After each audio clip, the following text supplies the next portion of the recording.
how I transformed myself and built my dream life. I was burned out.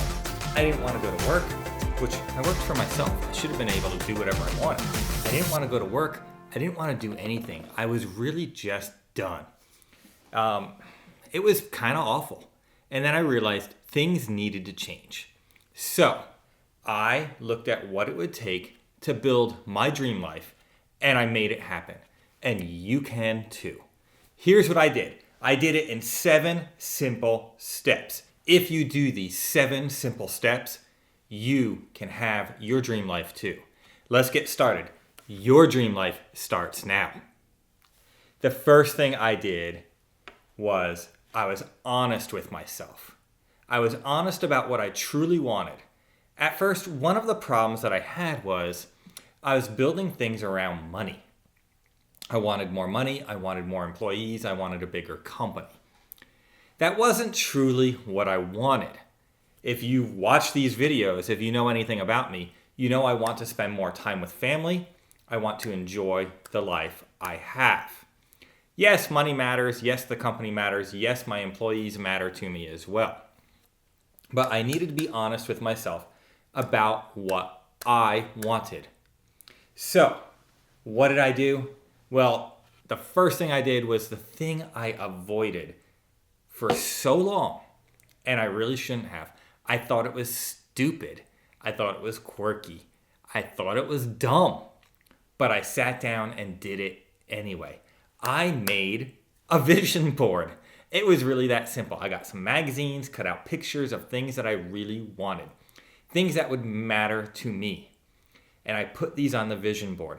I cut out words that meant something to me.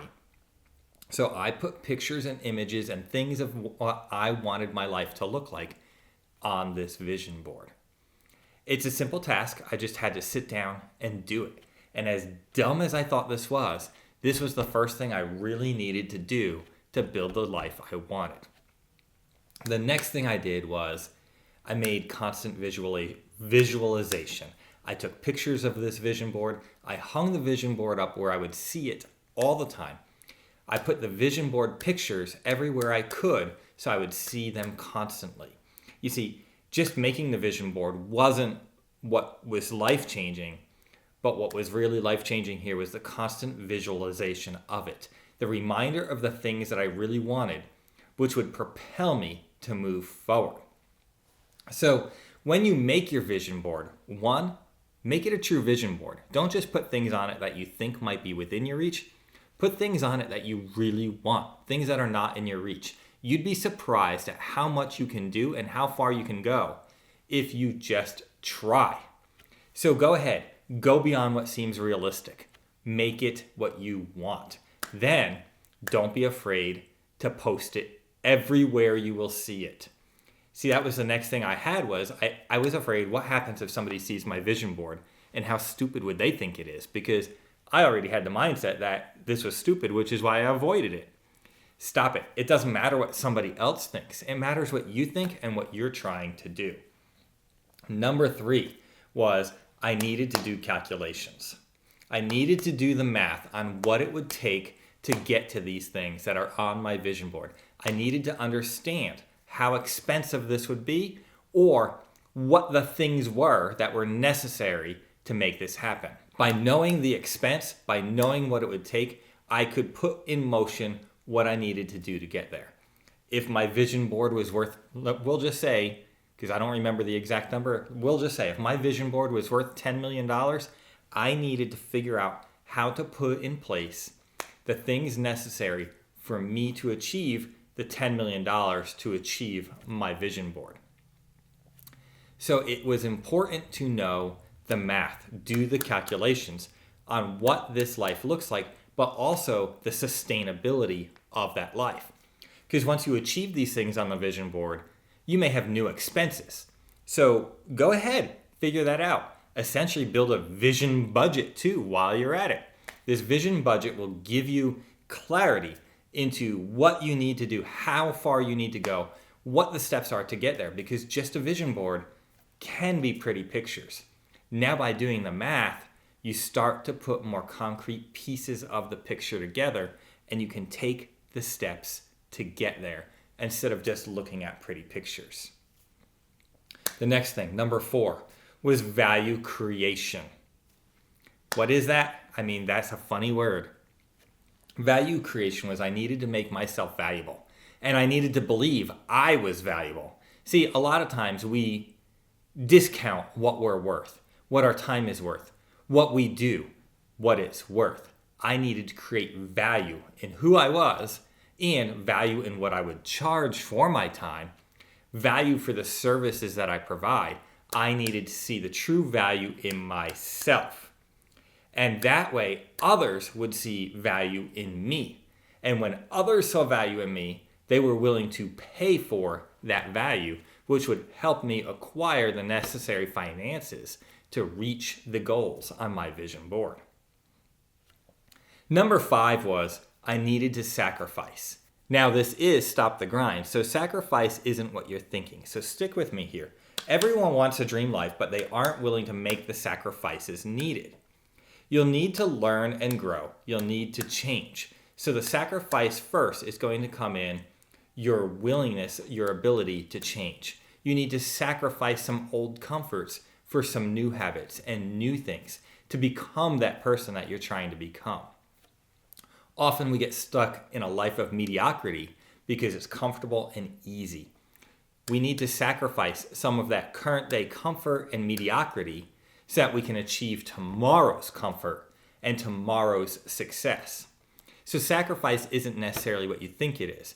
You'll need to go to bed on time. You'll need to sacrifice some TV time, some just lounging around doing nothing vegging time. You're going to need to work out and work on your health. These are things that will help you be disciplined to reach your goals. You will need to sacrifice some of that wasted time that you have and learn something new. By learning something new, you're going to acquire new skills and a new mindset that will help you reach your goals. Skills are very valuable. So when you learn new things, you can use these skills to earn more and do more. When you learn something new, your mind starts to process things different, and then you can do new things. So you will need to learn new skills and sacrifice wasted time. Number 6 on my list is selectivity. You'll need to be selective in who you spend time with. Believe it or not, the people you spend time with directly impacts who you are. If the people you are spending time with are holding you back or do not see the picture of where you want to go or do not help you reach that goal, these people may need to go as well. Now that sounds mean and harsh, but it is a reality. If these people are just not the type of people you want to be, why are you with them anyway? Spend time with people who really are the type of person that you want to be, who encourage you to be that better person, who encourage you to live that life that you want. Sometimes friends will actually hold you back because they're afraid of what will happen if you succeed. They're afraid of being left behind because they're not willing to take the steps necessary. They're not willing to put in the work. So they need to hold you back so that they don't get left behind, so that they feel comfortable where they're at. It's time to break free of relationships and friendships that are holding you back. It's time to start being selective about who you spend time with and how you spend that time. Make sure these are people that are like you, who want to be like you, who want to help you succeed, who elevate you. There is a saying, there's a statement, there is a study that has proven that you become like the 7 people you spend the most time with. What is the average of these 7 people? That's who you're going to be. If these 7 people that you spend the most time with do not succeed, do not achieve any kind of goals, do not look to move forward, you will become like them. Don't do that. Be selective with who you spend your time with. Number 7 on the list is reflection. You need to reflect on the life you're trying to develop. And you need to think about, is this really the life you want to develop? Just like me, back before I really started this transformation journey, my mindset was I wanted more money, but I didn't have a reason. I wanted a bigger company, but I didn't have a good reason. It really wasn't what I wanted. It really wasn't who I wanted to become. I wanted to become a person who enjoyed my life, who loved my family, who got to spend time doing things that I enjoy, who could help people like you build the life that you want. That's what I really wanted, and I didn't know it. I needed to be honest with myself and realize that a bigger company, fancy cars, more money, did not help me achieve the life I was trying to live. I needed to be honest. I needed to reflect on what I was trying to do. I needed to look at my vision board and actually remove a few things that didn't fit with who I really wanted to be. That real, honest, deep down person that I wanted to be. Yeah, nice things are nice, but not every nice thing helps you. There's nothing wrong with nice things just to be nice things. There's nothing wrong with enjoying things just to enjoy things. But if it's creating a different person than what you really wanted to be, than you really want to be, well, you need to be honest with yourself when you reflect on this, and you need to remove that from your vision and put in the things that really help you become that person that you really want to be, that person that I know you can be. You can do this. I know you can. I believe in you.